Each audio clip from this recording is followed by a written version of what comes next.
which are needed, which are needed um, in any organization. So what we've done is uh, working with Tracy Holt Shirley, who is our legal advisor, and then going around and talking to a number of others, including people like Corwin Williams, who many of you may be familiar with, talking to Willie Evans, and several others.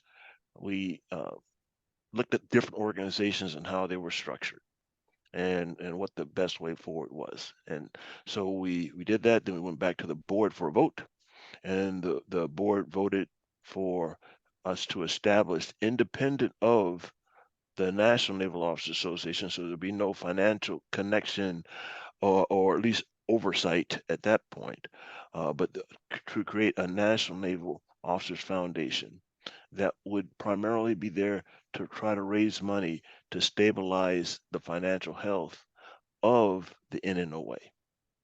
Um, we've already got, I've reached out to about 25 people who said that they would give up up to $2,500 to help kick it off, because we want to hire someone as a staff person to help manage the growth of the organization, and then kind of go from there. The things that the foundation will fund, the things that in a way is all about: recruiting, retention, and career development. So for recruiting, the foundation would gather funds to help pay for those recruiting events, the paraphernalia, the handouts, where it can, the travel, but we know there's an issue with that when you're dealing with the services. But any recruiting events that we can, um, and things to help recruit people into the sea services, retention, the professional uh, military education, and the conferences that we do. Uh, those would also be areas where we would take the funds from the foundation and apply that to those events. Again, these are not free. Uh, so we have got to build funds for those. And then the last area for NNOA is our career development. And those are combinations of the PME, the webinars, the other activities we do to try to enhance the careers, networking events. We've had a whole series of them last year with the celebration of the 75th anniversary of the uh, executive order and the Senate bill that enhanced the integration of the forces and elevated the position of women in our forces. So those would be the things that the foundation would be about. We've not picked a structure in per se of the org chart. Tracy's working on that for me now, but it'll be lean. We know, because we don't have a lot of money to spend and no money to waste. Uh, I will be looking forward to talking to our senior advisors more, getting their questions, but I would greatly appreciate your input, your thoughts on the idea of forming this National Naval Officers Association Foundation, again, to try to steady the financial health of our NNOA. So that's about it. Standing by for your questions. And you can raise your hand or just ask me, either way. I think this is a small enough group that we can just go ahead and unmute if you have a question or a comment, and just go ahead and chime in, and we can go from there. When the Admiral was talking about funding some of the things, I'll just throw this out. It's not a whole lot of money, but it is money still. Dr. Mary McAdams, Captain of the United States Navy retired, she is the chair of our career development committee, and basically she's been doing the things like the brown bag lunches and other Zoom type things, and she's basically putting that out of pocket, basically just for love of the organization and love of what we're doing, trying to make things run. So those are some of the things that that the admiral was talking about that NNOA could and should probably be funded. But right now, it's just coming out of pocket from our members who are that dedicated and trying to make things happen. So that's just something to think about. But that's just an example of how, you know, we reach back and do something to make things happen on their own. It's just happening magically, but it's being funded by somebody else other than the organization. So that's a good thing to do, but we can't continue to drain that, I think.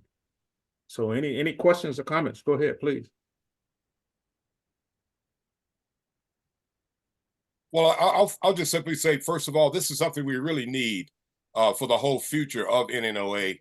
And of course, all major organizations, nonprofits, all have boards of directors and foundations. And this is a welcome suggestion. This is a welcome organization administrative forward way for NNOA. And that's my statement. But we need this. And of course, this has been needed. But of course, this is going to add to the second, as we go into the centennial, a foundation with the kind of monies and stuff that we can raise. And of course, everybody's in the game of foundations, and it's time we got there and we're there. So I say bravo Zulu to the whole organizational scheme. Over. Great. Just a quick admin thing. If this is your first or second time coming on the Roundup, please put your name and contact information in the chat so that we can get a hold of you. If we have any questions and stuff, follow up or information that you want to share with us, just to kind of keep things a little bit easier to contact people. And it is being recorded, so for those that don't make it on the call tonight, of course, they can go to the webpage and listen to, you know, the discussion that we're having here. Dink, this is Manson. First, I want to thank you for your leadership. You know, as a former national president, sometimes we can't finish stuff that we intend to finish on our watch. And this is something we've been talking about with the organization for decades.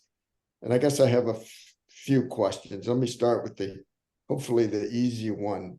As you talked with Kerwin and others, is there an exemplar out there that you and your team are focused on that we can use as a model, if you will? And the second part of the question is, you know, I'm thinking about a POAM. You've got to sort of follow a crawl, walk, run strategy as you stand this up. And I'd like to get your thoughts on that. And the third question, more into the dollars and cents, you were very successful on your watch in attracting corporate sponsorship for NNOA. Is there a plan to sort of map that over to the foundation, or will that still be necessary for NNOA? Three great questions. And I will tell you that all three were part of our discussion all along. So exemplars, looked at multiple, looked at the Coast Guard Foundation, looked at the Marine Corps Association of Foundation, looked at fraternal organizations, looked at how the Navy League does things. And probably for me, I think that the Marine Corps Association Foundation and the Coast Guard Foundation are the closest two that I would like to aim our initial setup at. Now, this bleeds into the second question about the POAM. And it is certainly a crawl, stumble, and fall, walk, run type of a thing, because we we we don't have money to waste. Okay, and like you said, we've waited. We talked about this for decades, and that's why actually I thought we were set to set this up a year or so ago, but then the board had other questions, so we just said, all right, there's no reason rushing to failure here. Let's go back and answer all the board questions. Let's get a different group to take a look at it, and those ones that looked at the different examples are the ones are helping us to build the plan of action in terms of how to reach out. Now, the first step for me was seeing if I could get the funds together to, and this kind of gets to your third one, to hire someone to do some of the work. It could be a part-time person, what have you. There's a number of different examples I've seen of there. Um, but and I was successful. I have to say, got 25 people, $2,500 a piece. That's good seed money to get started. In terms of corporate sponsorship, eventually, yes. And I can tell you, I'm talking to Lockheed Martin, talking to Raytheon, talking to Deloitte. Every one of them and others have told me that it's easier for them to get money to a foundation than it is the way we were previously organized. So eventually, yes, probably not everybody this year because of the battle rhythm, getting ready for the next symposium. They got to get cash in hand to make sure that goes. But eventually, the way that funds will flow into the NNOA will be, including corporate sponsors, I envision coming through here, through this organization. I don't know if that answers the question, but You those are nailed my it. You answers. nailed it, Sink. Thank you. Appreciate it. Well, I learned from the best.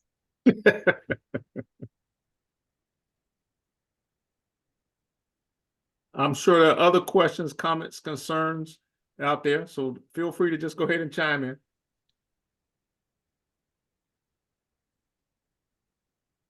You guys are making this too easy. You're pitching the Admiral softballs there.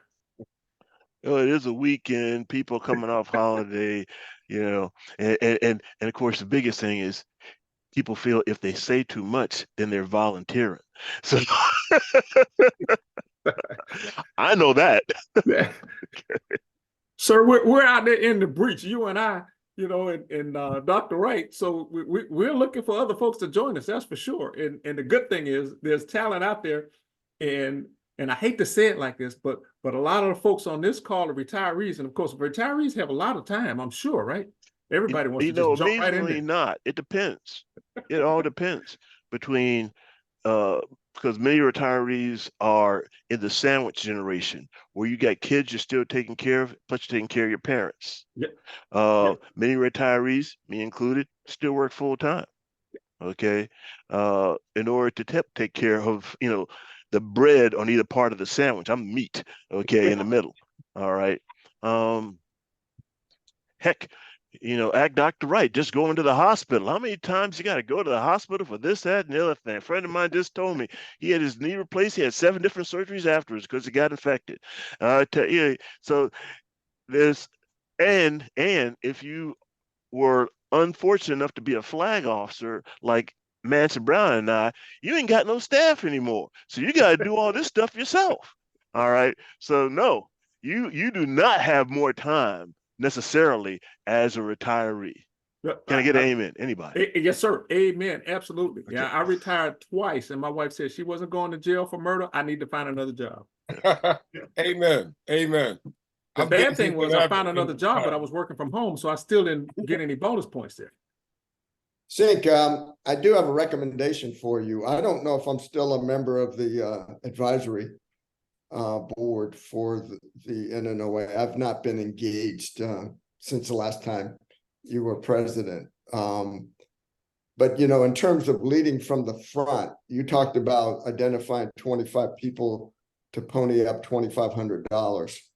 I think it would be a great expression from the advisory board to be able to join that list if you've not already engaged them. And I'd certainly be willing to pony up my 2,500 to support the cause. Well, I deeply appreciate it. And in fact, Cedric, our president, Cedric Pringle, is setting up a call with the advisory board. I think you're still on it. Cedric has not utilized the senior advisory board the way I did. And we've talked about that, about the need to get engaged more with the senior advisors. But yes, sir, I wrote that note down. That's part of my plan when I do talk to the senior advisors, and I appreciate your stepping forward as you've always done. You're one of all the you're one of 4 presidents that gave for the 50th, which helped to make that just a fantastic event. Heck, I'm still wearing the 50th shirt. as is Dr. Wright. Okay. I went old school, folks. I went back to the day, but I do have my new logo going. Some of that paraphernalia. I would tell you, if anybody, after the call has ideas they want to share with me, please feel free. I'll put my contact information if you don't have it in the chat. You can email me or text me. I take it either way. But please feel free. And one thing I will mention, when you put stuff in the chat, the thing that I usually forget is to save the chat before we end the call. Because you put it in the chat, you don't save it, it goes away. So if you don't get it now, you can save it multiple times, but make sure you do hit save the chat. So there's my home email and my text. Thanks, sir. Yeah. I got it. But I would tell you this. Once I turned 65, which I just did, I turned my phone off after 6 p.m. I'm only on my phone at 6 p.m. tonight because Ernie asked me to, but I turn it off after 6 p.m. I'm learning that. I'm learning that, sir. Hey, my mother is in glory. My mother-in-law is in Florida, and my wife tracks her down or keeps track of her. And so the only person I care about talking to me after 6 p.m. is my wife or my mother-in-law. So I'm sorry. Now we know. Now Now you we know. know. Absolutely. So nobody else is going to jump on that that talk about the foundation. But as we continue to talk things about the Roundup, I'm sure that that's actually going to circle back around because the foundation is going to provide us a way to kind of move things forward a little bit more. One of the things I wanted to ask the Roundup attendees, well, what kind of things are we going to look for this year coming up at the symposium? The Symposium Planning Committee is just starting to get kicked off. Just to give you a quick update, the symposium for 24 is going to be the 29th of July through the 2nd of August. It's going to be in the Tidewater, Norfolk area. We haven't secured the location as far as the hotel and stuff, but it's going to be 4 days as opposed to 3 days this year. So that's going to give us a little bit more time to spread things out so we won't have as much in a 5-pound bag, trying to get things done. So now as part of the veterans, I shouldn't say veterans, I just say the Roundup group, what kind of topics are we going to be interested in talking about? I know the foundation is going to be one of them, and Admiral Harris is going to be talking to the organization there as we move forward on these things. But last year, we went back a little bit old school. We included the spouses because not only just the active duty, but also the folks that have taken off the cloth of the service of the country feel it's important to get the spouses involved again. That's an important part of the organization because we'll start to talk about, how do we make folks feel a little bit better about what they're doing, and being inclusive is one of those things. And so we looked at last year and we had a fairly successful attendance with the spouses. But the thing is, a lot of times that, if we don't get the information out early enough, they don't necessarily make plans to do that. So that's something I wanted to ask you about. What are some of the topics and the areas that you think are going to be important? We talked about healthcare.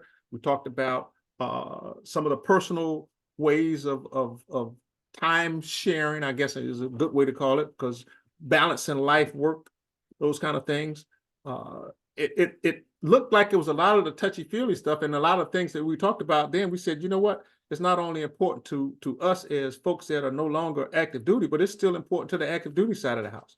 And so we're going to look at important some of those things back into the general session.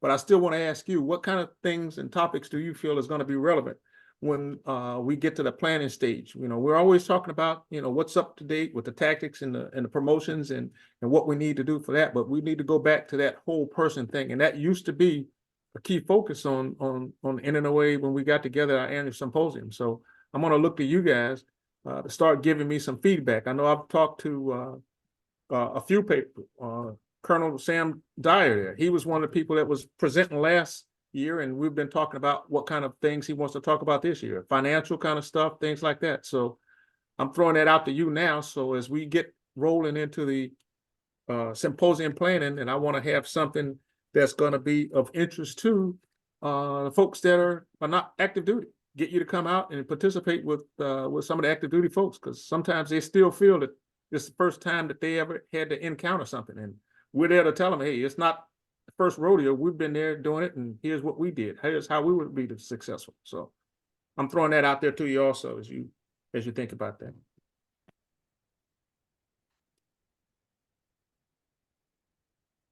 Come on, it wasn't that hard. I'll tell you what. While you're thinking about that, what we can do is, since we got a small enough group, we'll just go around the screen very quickly. Tell us who you are, where you are, and maybe what you did active duty wise and what you're doing now. How's that?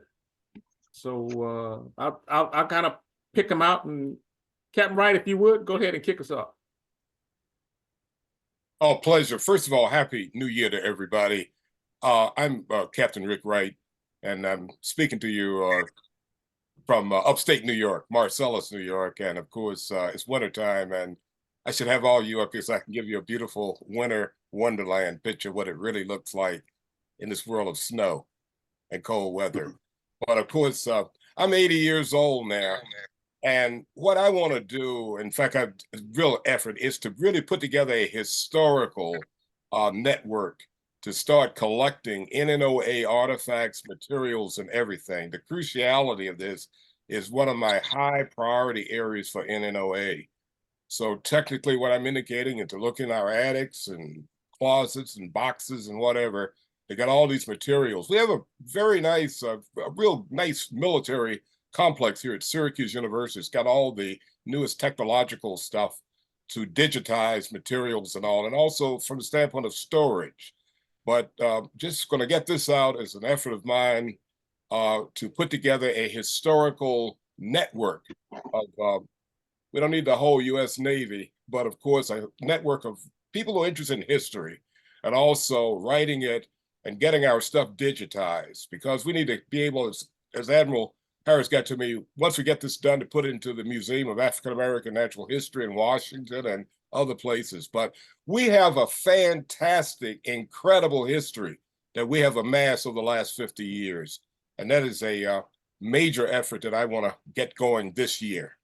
And of course, I know all of you understand the cruciality of it. Of course, we even got a situation where some folk are trying to erase our history, and we're not going to let that happen. But we got a real story to tell, and we want to get the documentation and get it digitized and get it in the shelves of libraries all over the country, especially our great Museum of African American History there in Washington, D.C. So that's me, Captain Wright, upstate New York, Syracuse. And of course, really love the family, NNOA and all. Been kind of a tough Christmas for me, though, because there is an NNOA connection. Charles Bowser, who was the son of Mr. William Bowser, died on Christmas Day. I was, trying to get things going. The phone rang, and his wife, Sheila, down in Decatur, Georgia, called me. And Billy Bowser, Mr. William Bowser's son, we go back all the way to elementary school. And of course, very close. And of course, he had dementia, and I was calling him regularly to, kind of trigger the mind and all.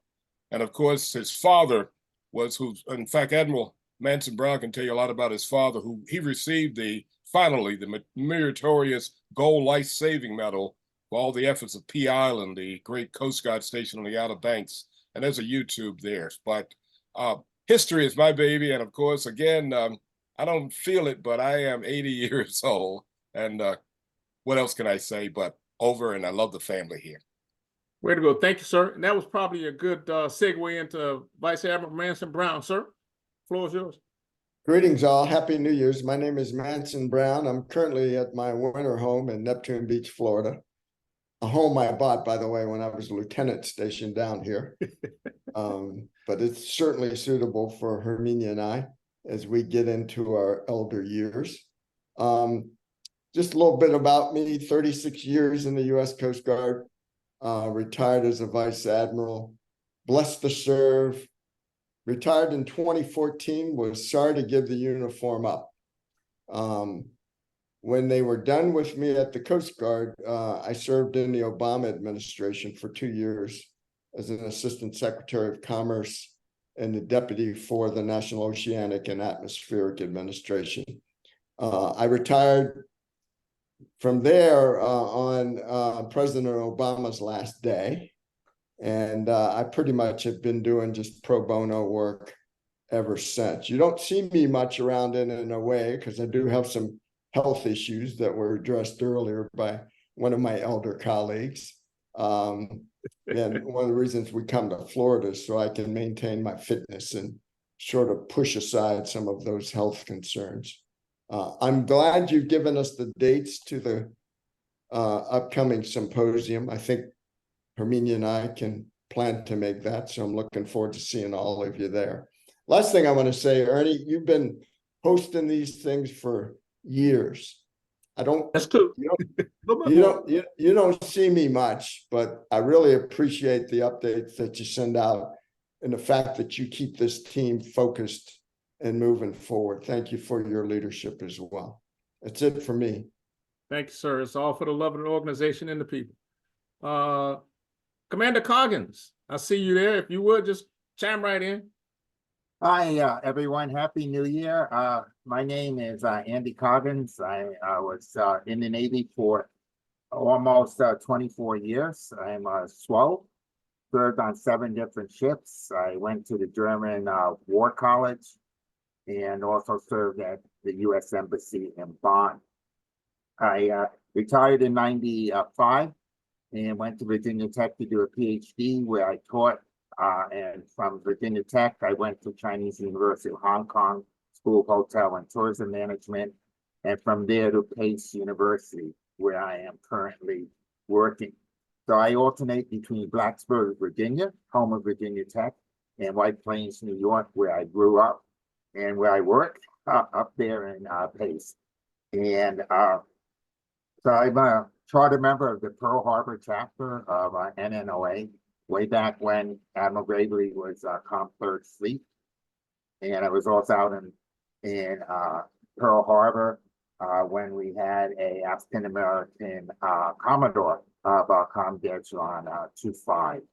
So I'm glad to be a member. I just joined as a life member last year and been to the last couple of symposiums and really think we're doing a great job.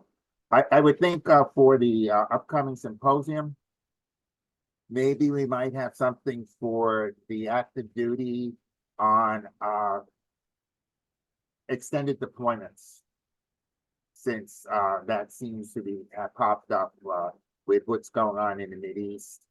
And I just thought of thinking back to Vietnam days, where you were scheduled to go for 6 months and you were lucky to get back in 9. So maybe some ways of coping with that, so that if the ship doesn't return or the squadron doesn't return as scheduled, so that families aren't left in the lurch. Point taken, and I'm sure that the service reps are going to be hot on that one, because that's across the board on everybody's plate, I think. But I did make a note of that, and I will mention that, sir. Thank you very much. Okay, good to see everyone. I have back surgery next in a month, so I'm going to be relatively quiet for a few months. Well, that being the case, you can at least work the Zoom screen, so that's a good thing. We'll look to see you on a few more roundups. That works. Great. Colonel Dyer, Sam, you're up. Hi, I guess I better put my screen on here. You don't have to, but if you're not screen ready. Now I'm screen ready. If I'm gonna talk, I expect people to see me when I talk. All right. My name is Sam Dyer, former head of Equal Opportunity and Diversity for the Marine Corps. 31 years in the Marine Corps, retired in 2009. Subsequently, upon retiring, I became after we opened a cosmetology salon down here in Melbourne. Went ahead and got my MBA, my Master of Arts in Human Resources Management, Human Resources Development, and subsequently became a county, family, and appellate mediator from this Florida Supreme Court. As a result of that, conduct a number of different mediations. approximately over 300 plus mediations, if you will, give or take here or there. Um, I also do work with Florida Tech, Florida Institute of Technology, as assisting local businesses as far as helping them in various parts of whether they want to get better, whether they want to start a business, or those type of things. And I also assist with their mediators as far as mediator training over at DIOMI, Defense Equal Opportunity Management Institute. Oh, by the way, I'm in here in Melbourne, Florida. If you hadn't figured that out as I was talking. All right. One of the things I do want to talk about, though, is that, and I pass this on to Ernie, I did a presentation at the last symposium, and it was just for how to start your own business. But as I look at some of the things that, as an officer and as a retiree, some of the things that could be used or can be in the toolbox, if you will, for individuals at a symposium. And I did a presentation, an interactive presentation over here at Florida Tech about communication in difficult situations. So when you talk about communication and you talk about performance counseling, relieving a subordinate for substantial performance, maybe correcting an individual on a project, communicating unpopular decisions to appear a subordinate. These are things that, as individuals, as officers, as really as any individuals, we don't really have a good handle on doing that. And this interactive presentation is from what I've learned from my readings and from the different training that I've accomplished in becoming a mediator. I'll put together this presentation, which I think would be perfect, ideally, if you're talking about providing guidelines of how to organize, set a stage for success, how the individual's demeanor, socialization, how it impacts communication, how to use effective listening to get your viewpoint across. And it's a 1 hour presentation that I forwarded down to Ernie that I think would be ideal to use at a national convention. So it's something that, like I said, I throw out there.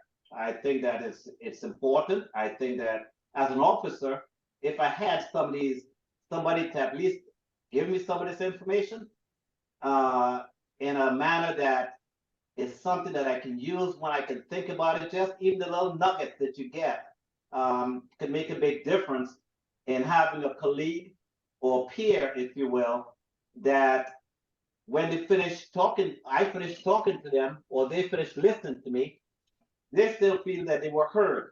They felt that when I made that decision to them, whether it's how unpopular they may not like it, but they would at least accept it and take it in to where I have a good working relationship with that individual when they leave my office. So it's called Communication in Difficult Conversations. And it's one of the things that I thought I passed some of the information down to Ernie, and I threw that out there to the rest of the folks out here. It's something for us to consider that to be used at a national, if you will. Thank you, Sam. And we do have that, and I'll be talking with you about that as we get rolling on the planning committee to kind of make things full circle and get it going. But yeah, those are the type of topics or some of the ideas that I'm looking to get from you now. So as we start putting the symposium together, that I can have a pretty good plan, and I want to go up and say, hey, this is what we want to do. They usually give us being the veterans, free reign of what we want to talk about and how we want to talk about it. But some of the topics might really be applicable to the active duty side of the house also. So the earlier I can get ideas from you, the easier to be to kind of work it into the schedule. And as I mentioned earlier, this will be a 4-day symposium as opposed to a 3-day when we were just trying to cram so much stuff in there. We just couldn't fit it all in. So your thoughts, suggestions, recommendations are welcome. And I'll be looking forward to hearing from you. And one other thing, Ernie, I'm sorry, Ted, before I get off, and I don't know if this discussion has been had. However, the planning for the symposium, I noticed, and I think we discussed this, Ernie, where the board is the one who actually does the planning for the symposium. All right. And I threw it out there that what we really need to have is a group of individuals that plan the symposium other than the board. The board have enough other things going on. All right. You should But have a believe plan me, that is to a true statement. And plan that convention. I agree with you. Now, it's going to go back to what Admiral Harris was saying. When you raise your hand and come up with suggestions like that, I'm going to call you when we get to the plan and saying, hey, Sam, we need somebody to run rumshot on this. So I'm going to take you up on that. And that might be the case. Ernie, because the more hands, the and merrier. you got my email address. I got you on speed dial, Sam. Trust me. Because Sam was a presenter last year, like he said, he might be a presenter again this year, so he has a vested interest trying to make this thing work. But those are the kind of things we know. And again, you're absolutely right. The board has been saying that. I mean, we spend the majority of our time working on the symposium as opposed to working on things that we can do to make the organization run a little bit better, like giving the Admiral a hand on the foundation part. Some of the things with the career mentorship. So there are other things that the board needs to be involved with. But right now, the next 4 or 5 months, you can bet we're going to be focusing on that symposium. So the more hands, the merrier. It makes work a little bit easier. More hands make light lifting, right? Absolutely. And I'm a life member. I'm a former chapter president of the San Diego chapter, the New Orleans chapter. All right. I mean, I've been with NOA. I mean, for a while there, I've kind of pulled back a little bit, but now I'm back to being engaged, and I'm looking forward to assist. Great. We're going to take you up on that. And again, that's one of the reasons why I'm taking the time to go around the screen, because we have a lot of talent out there. Some folks have been with us the entire time. Sometimes you take a break. I even took a break for almost 10 years or so because I was focusing on something else, but you're back. And it's great to have that talent pool and to be able to go in there and talk to folks and say, hey, can you give us a hand with that? So that's one of the things we can do from the Veterans Roundup side of the house. So really appreciate that. And next person on my screen, I'm going to go up to Dr. Carolyn Miller. So, ma'am, you got it. I was hoping you'd go to my sister first, who's the reason I'm here. Well, see. I'm sorry. My sister is Commander Pat Lyons, and I am retired Air Force Colonel Carolyn Lyons Miller. I was a former medic in the Air Force for 23 years, retired in 2008, and then worked at BAMC and the VA hospital. I am in San Antonio, Texas, and I've retired from there. I guess the going theme is 2 retirements. So I wasn't quite ready to quit. So now I'm teaching part-time as adjunct faculty at San Antonio College, and I teach anatomy and physiology because almost everybody wants to be a doctor, nurse, or something else medically related. And I don't know what else you want to know. Well, that was good enough. Welcome. Thank you. Thank you. Don't hold the Air Force against me. I love Navy. Oh, not at all. One team, one fight, except for maybe 1 or 2 days during the year when that might come up. But other than that, no. Thank you. Good to be here. We all have that bond. And so since you already threw her under the bus, Pat, if you will, go ahead. Yeah, hello, everyone. Yeah, I thought you would get to me before you got to her. So sorry, sis. But it's okay. See, it's all good. It's all good. She's the one that likes to talk. You remember my conversation? I said, well, I'm a little bit on the quiet side, so I'll get her to come in and she'll open up her mouth more so than me. But and once I warm up, that's true. Yeah, that's true. But anyway, I retired. I'm nurse corps, retired in 2000 after spending 24 years in. Loved all of it. I've known Ernie through NNOA, God, pretty much maybe all of my career. I'm also a lifetime member. I'm in Alabaster, Alabama, which is about 30 miles south of Birmingham. I also kind of got away from NNOA. This is maybe my 3rd meeting. And I was just telling Ernie how I felt so lost. You know, there's no Navy here. There's very little any other branch of service. But my heart is also with NNOA, so I want to get back and get active. And Ernie, you mentioned financial. I think it's something that you were going to look at. I attended a meeting, and it was basically for my great nieces and nephews, some of them who are about 16. But the presenter was all about catching the kids. He's actually presenting to the county high school kids. And his theory is living off 70% of your money, investing 20%, maybe in mutual funds, and giving away 10%. And I like that. I mean, when you're 16 years old and you have $100, $70 is a lot of money. But he also gave an example of where, I don't know how far back, but a person starts saving at age 23, maybe in the 60s, and they retired at 67, they would have $5 million in the bank on working minimum wage. So after my first tour in the Navy, I think I was 26, and I started not putting 20% away, but I started saving money in a mutual fund and just kind of forgot about it. So I think I'm doing okay. I was able to buy a brand new car this year, cash money, part of my retirement. And I guess, like my sister said, I retired for the second time too from nursing at a local hospital here. But again, I mean, you guys know how much automobiles are, to be able to pay cash. I don't have a car note on, to deal with. So I think that would be the young officers that are in now. It would be a good way to reach them, because a lot of the topics talk about credit card debt, but I think more about saving and investing and preparing to live in retirement. So I think Well, that's a good topic. It is, and it's on the list. I have it down here, and I'll say this about that is we used to make a general meeting kind of thing and talk about things like that. The last couple of symposiums, it was only brought up as a topic of discussion in our veterans group.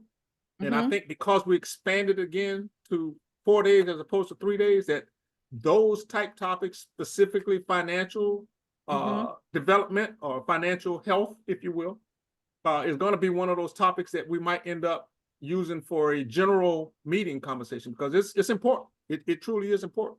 And you don't want to wait till it's too late to say, well, I wish I had known then what I know now, kind of thing. That's been something that's important. Like I said, it had been missing before. And because we have the extra time, I think that's going to be one of the key topics that we're going to be able to bring out. We've had some great presenters to talk about some of those things, and it generated a lot of interest. We did have one discussion about that during the 50th, as a matter of fact, and it was well received, and I think it's going to be one of those that we're going to repeat again. Carolyn, I just want to let you know we do have a few more NNOA members that are in the San Antonio area, and that's why I say it's important to put your contact information in the chat.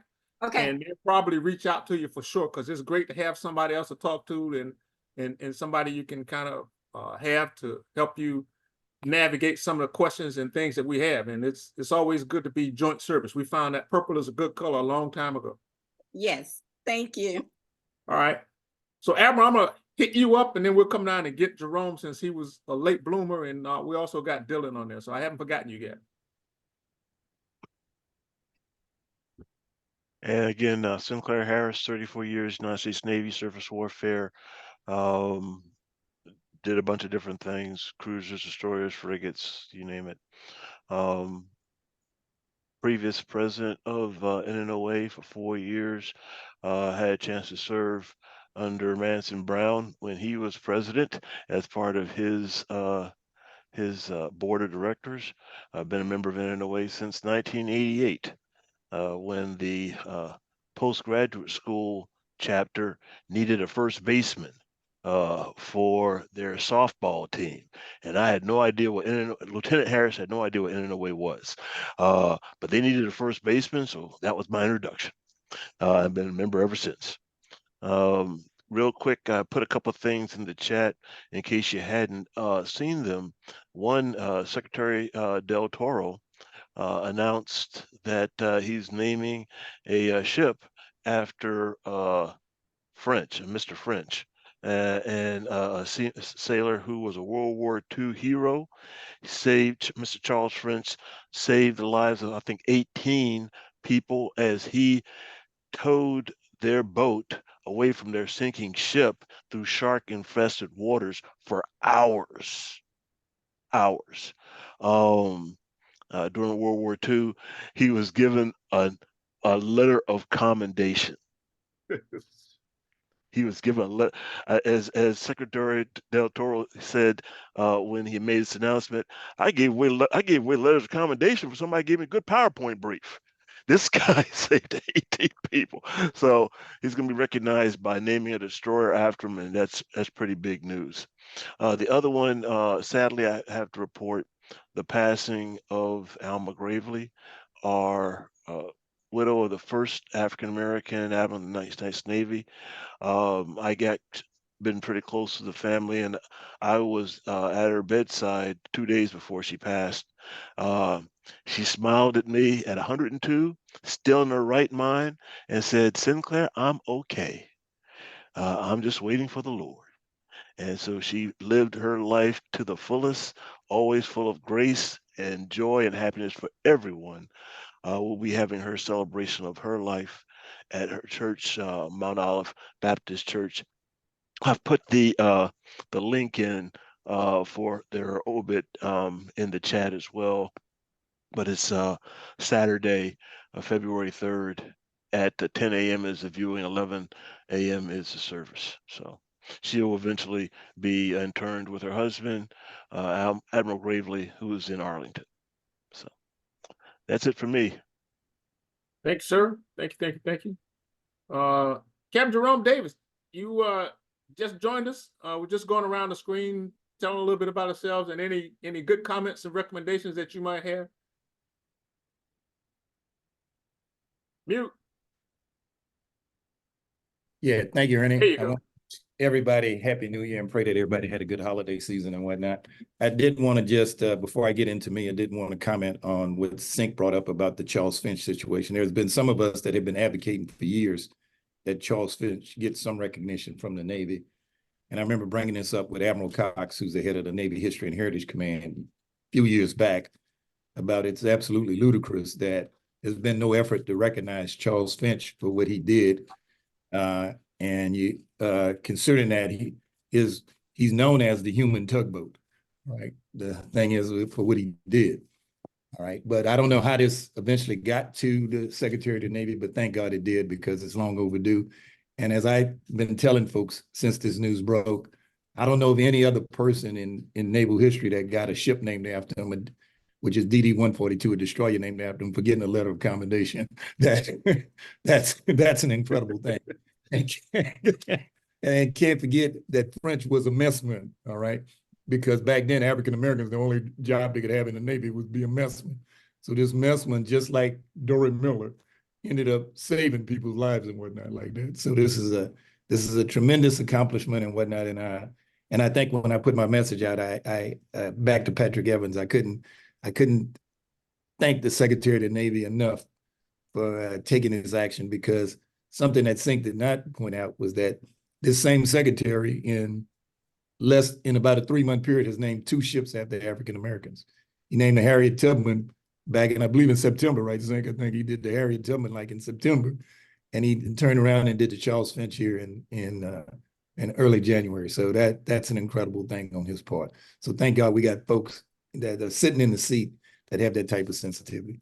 My name is Jerome Davis. I'm a retired Navy Supply Corps captain, active duty and reserve, retired out of the reserves. I joined NNOA initially. My first NNOA meeting was when I was down in Supply Corps school in 1980. As I was heading out of Supply Corps school, I got invited to a NNOA meeting in Atlanta, Georgia, and that's where I initially joined that. I am from New Orleans, Louisiana, attended Grambling State University. Retired from the Navy in 2009, and then retired from the federal government in 2015. My last job, I was an office director for the Maritime Administration, which is part of the Department of Transportation. I'm the secretary, longtime secretary for the DC chapter. I think Sink and most folks know Ernie and whatnot, and Rick Wright, and them all know I've been the secretary for the chapter for about 18 years, which is outrageous. That's kind of scary, Jerome. We get these offices, man. It's like office for life. Oh yeah, you're stuck for life, you know. The thing is, I remember when Sink was our vice president and our president in the chapter. So, and I've been, and I want to say this here, in the whole 18 years I've been the secretary, I never once ran for reelection. All right. So I've been the secretary by default for 18 years. So supposedly somebody's going to relieve me this year. You know, I'm waiting to see when it happens. So, but the other thing is that proud to be part of the DC chapter, and many of the folks, Manson, I saw Manson on here, and Ernie and whatnot, and Rick, all the members of the DC chapter. So even when people leave the chapter, they're still members of the DC chapter. So it's like I said, it's been a wonderful thing. I've been most proud of being part of it, NNOA, and particularly the DC chapter. In the DC chapter since 2003, for the folks that don't know, the DC chapter has awarded over 900 scholarships, 900, I believe 91 scholarships since 2003 for over $900,000. We're going to crack the $1 million mark this year for a chapter, which is quite impressive. And actually, we've already over $1 million. I could just only calculate the figure from 2003. But as a chapter, we're most proud of that. And so when it goes along with our other activities and whatnot in the DC chapter, we've been able to do some positive things for the organization and whatnot like that. So if you're interested in joining the chapter, let us know. We'd love to have you. All right. A lot of people join the chapters because they don't have chapters in other places, so they'll hook up with us, and then all of our meetings are via Zoom. So you could be anywhere in the country or anywhere around the world and join and participate with us in our meetings and whatnot. All right. So again, Happy New Year to everyone. Wish you guys all the best. And like I say, pray that 2024 is a good year for everybody. Great. Right, Thank Ernie? you, Jerome. All Thank you, Jerome. And I've been saving the best for last. We got one of our newest NNOA members here, Dylan. Go ahead and give us a quick thumbnail sketch about you.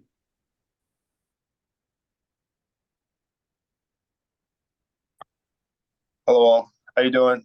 My name's Ensign Collier, Ensign Collier. I've been in the Navy for about 8 years. I've been commissioned for about 2 years, for about a year and a half now. Currently, I was in the Naval Flight Program, following OCS, to be a Naval Flight Officer, and I'm making a transition now in a proctoring process to join the Medical Service Corps as I finish my PhD. So just a little background by myself. I got my undergrad from University of Hartford in Connecticut. Then got my master's while I was enlisted during my shore duty. And continuing my studies right now to for industrial and organizational psychology, to get into the aerospace medical field once I complete that. So that's something I aspire to do in the future. Been part of NNOA for a little while now. I found out about this meeting today on the band group. It's called the Black Aviation Black Network. Aviator Network. Yeah, Black Aviator Network group. Been a part of that for a few months now. And it's great. Things are going pretty well. It's very insightful, a lot of information, a lot of communities that I really didn't even know about as far as networking goes in the military, that shows really good representation for people that look like myself. So it's something that you don't see too often, but I like how prominent it's becoming. And, I've jumped down a rabbit hole that I'm very proud to be a part of. So it's nice to meet you all, and yeah, happy New Year.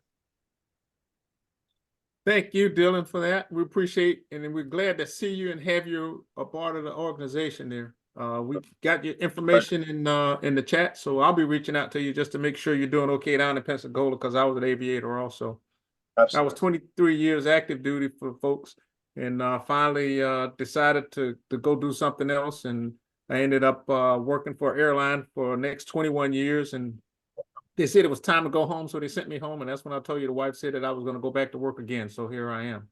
But NNOA is one of the organizations that's close to my heart, and Pat kind of mentioned that we've been in it for a long time, and it's good to still see folks that still have that interest.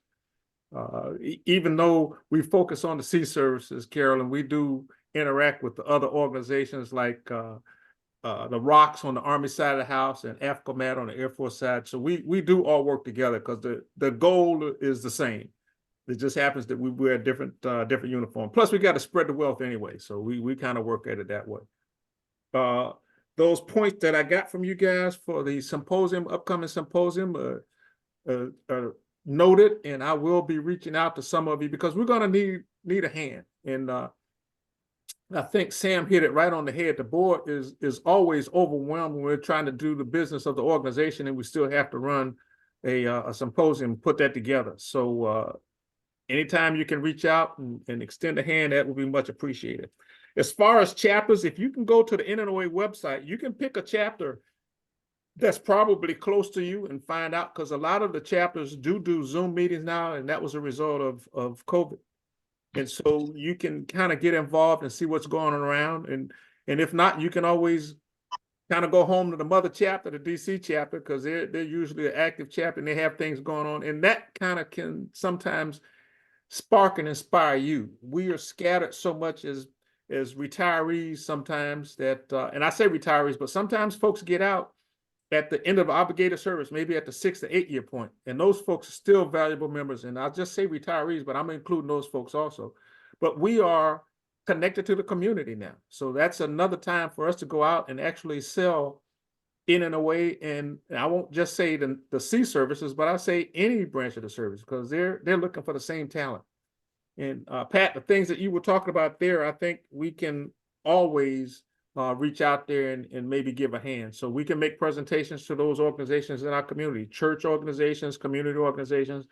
A lot of times they're just looking for folks that look like us to be able to go in and talk to their youth and their youth programs and give them a support and a hand. And so that's part of what we do at NOA also. So you're killing two birds with one stone when we get an opportunity to talk to the youth about something that we've done and things that they can do.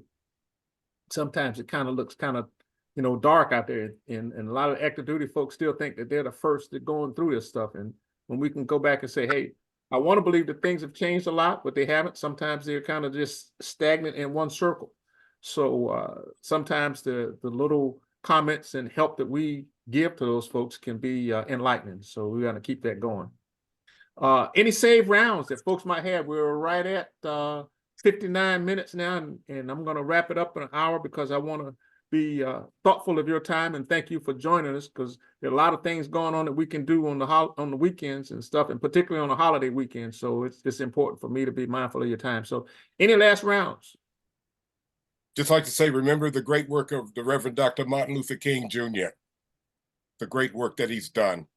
And of course, we have a major dinner here at Syracuse, which is one of the largest on-campus celebrations of Dr. King's life, which will be kind of the next, not this Sunday, next Sunday.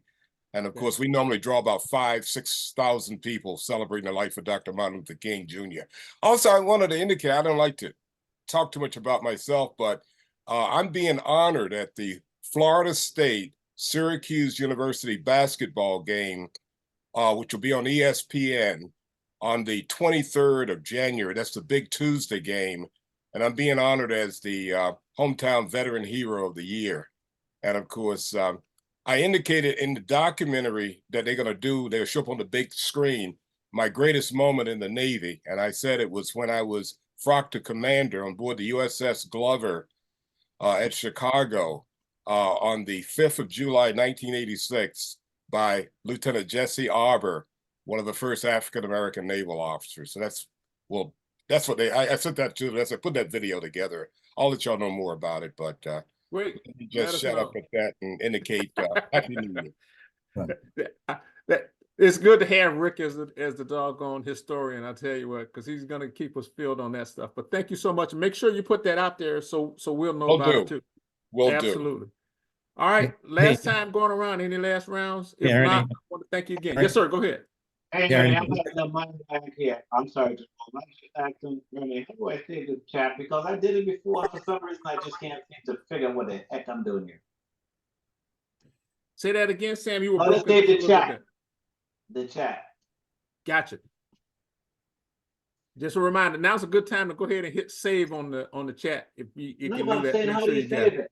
Because for some reason I can't see the save mine. I did it used to do before, but all of a sudden I got a mind blank.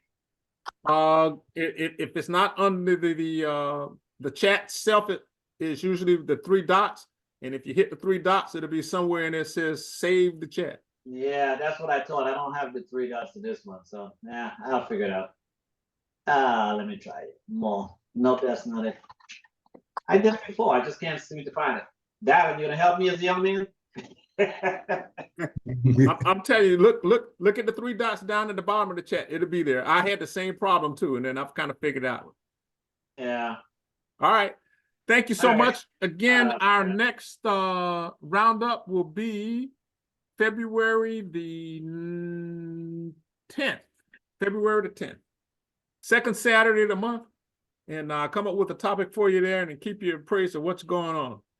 Again, reach out. You can give me a call anytime, email, go to the website. You can also find other members of the organization there also. Again, thank you much. Take care, and we'll see you in a Happy month. New Year, everyone. Happy New Year. Bye, everybody. Happy Bravo New Year, Zulu. everyone. Take care. God Yeah, bless bye-bye. everybody. Ernie, great Thanks. work as usual, brother. Great And all work you as usual. folk in Florida, all you people, all my family in Florida, send some heat upstate New York. I think Pat was telling me she's out of the loop. I'm the one in NNOA who's really out of the loop. I think everybody else is out of the loop more than Captain right up in Syracuse, New York. But I love it. And by the way, I've been with NNOA since 1982. 1982 was my start date at the symposium at Norfolk, Virginia. So All right, don't go Rosa- throwing things out Roosevelt. like that, because I got you at 78. Right. okay, I just want to hear, in fact, just love talking to all my family members in warm weather climate and all. And as I speak to you from upstate New York, where I think we got a blizzard coming in tonight. So, Rick, And all you have to Roosevelt, do is go to the Syracuse airport and come south, buddy. oh yeah, but it's cold out here, man. It's 66 degrees. It's cold. okay.